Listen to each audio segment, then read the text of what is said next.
I was just watching the news.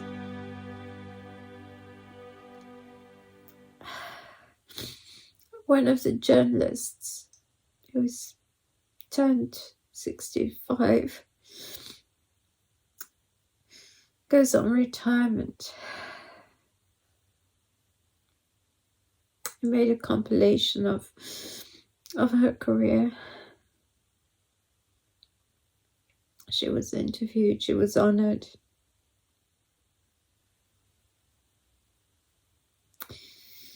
In the last couple of years, quite a few colleagues also retired, and of course with COVID times nothing can be the way it used to be.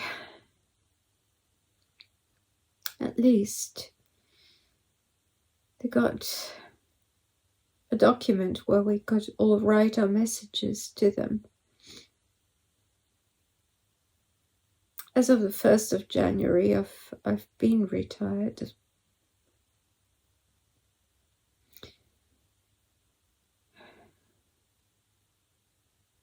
No document for me.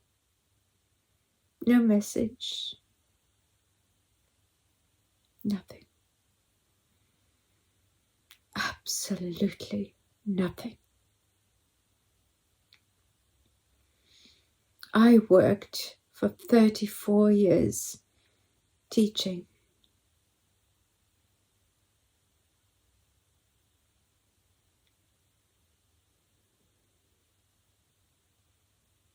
And I can't even say a simple thank you.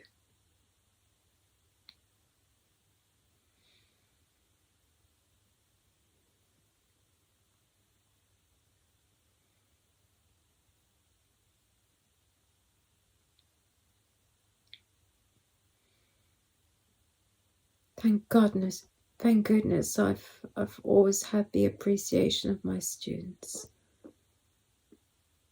They've always been kind to me and said thank you. I've always had nice contact with my colleagues. I still have contact with many of them. They won't forget about me, I know that for sure.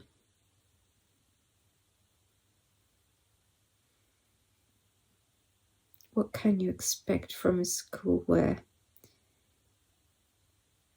the management changes every couple of years?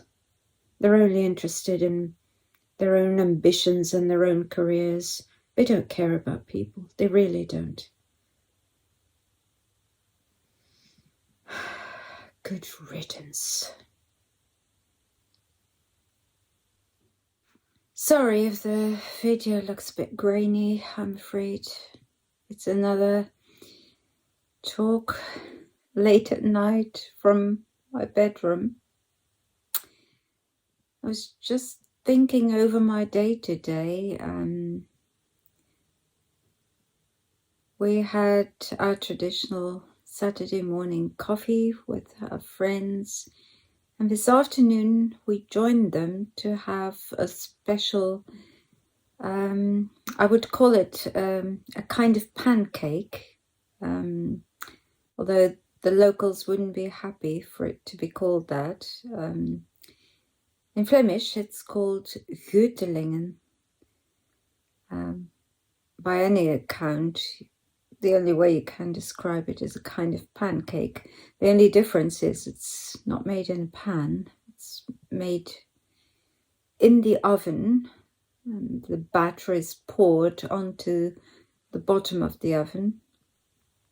It swells up, and then when it's taken out, it cools down and basically looks like a pancake and tastes like it pretty much as well, but that's not what I wanted to talk to you about. What I wanted to talk about was life and death. I had a talk with my husband today about how the diagnosis of cancer makes you think about your life, what you have achieved, whether it's been worth it, and what you still want to do in whatever time remains.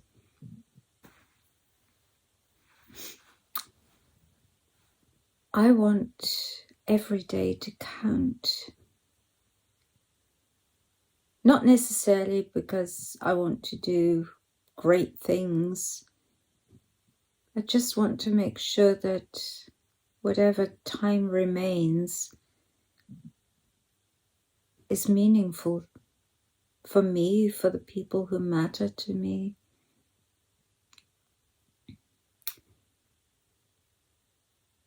At the time when I got my diagnosis, back in March last year,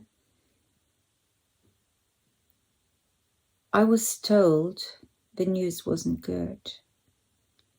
And at that time, all I knew was I had ovarian cancer. I didn't know how bad it was. I didn't know what stage I was in, and I didn't know whether the cancer was aggressive or not. All I knew was I wasn't ready to leave my husband and my cat behind.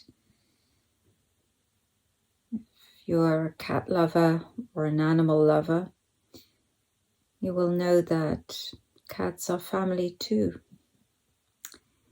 Anyway, ever since then, I've wanted to make each day count. And I've also come to realize that what I thought mattered most was actually, or is actually, not that important at all. My work has always been very important to me. I should say, was always very important to me.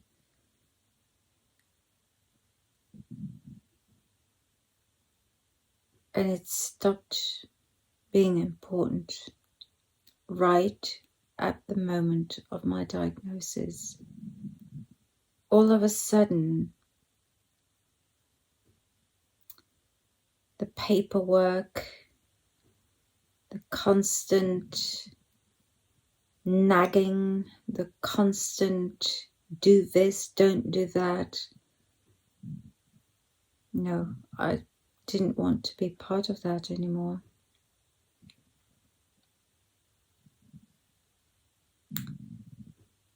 What did matter was people.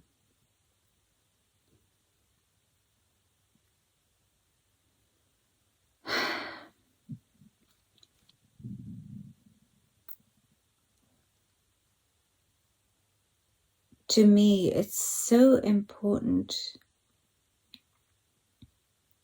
to be able to do small things. Go for a walk, go for a ride, have a coffee, have a chat.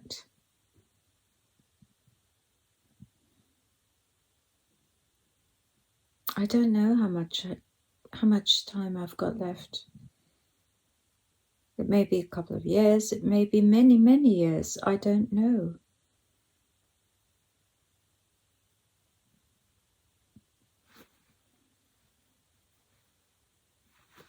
What the cancer has shown to me is, on the one hand, how important it is to live for the moment, to live in the moment. And on the other hand, to try and achieve whatever it is you dream of. Don't postpone it. Don't think one day when I have time, because you may never see that day.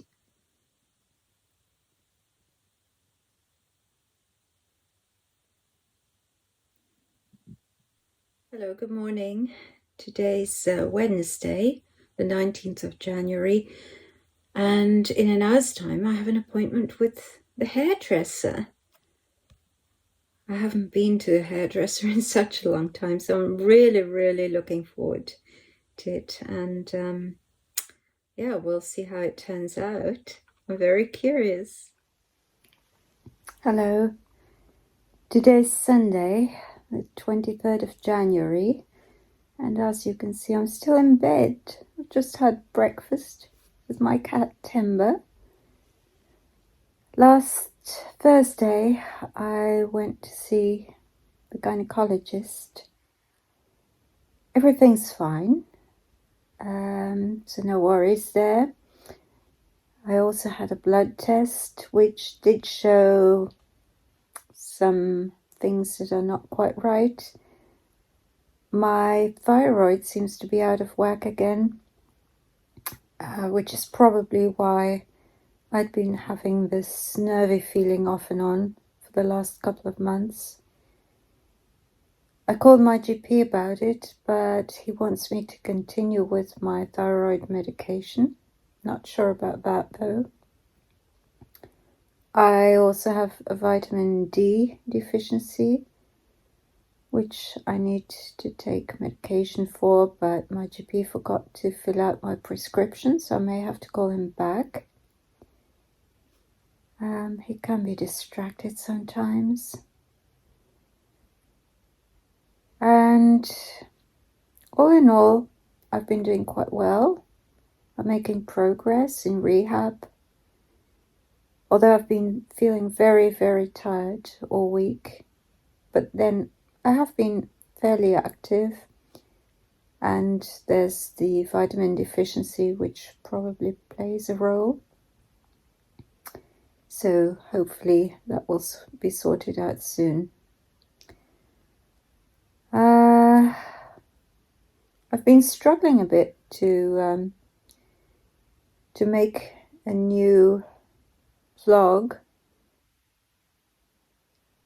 I just wanted to add a couple of things. First of all, my new hairdo, which is very short, and I want to keep it that way because it's very practical. The other thing I wanted to add is, sorry I didn't include a recipe. I know some people have been asking for more recipes, but I'll see if I can add one soon, perhaps as a separate video. And I wanted to end by thanking all of you, nice, friendly, kind people who've been subscribing, watching, commenting. Thank you so much for all of your support. It has meant the world to me, and it still does. So from the bottom of my heart, thank you. And I'll be seeing you. Bye-bye for now.